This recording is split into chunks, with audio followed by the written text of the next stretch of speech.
Hey everyone! In this guide, I'll show you how to reset your Steam games and erase game data.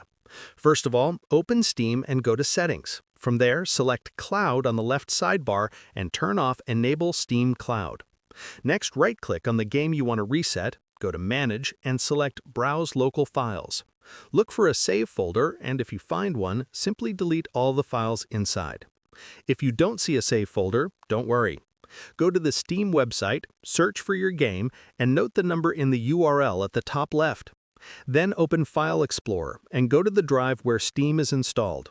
Navigate to Program Files 86, open the Steam folder, then open User Data. Find your account number folder, and inside it, locate the folder that matches the number from the website. Delete all files in this folder to erase your save. And that's it. This is how to reset Steam games and erase game data. Like and subscribe if this helped, and I'll see you in the next one.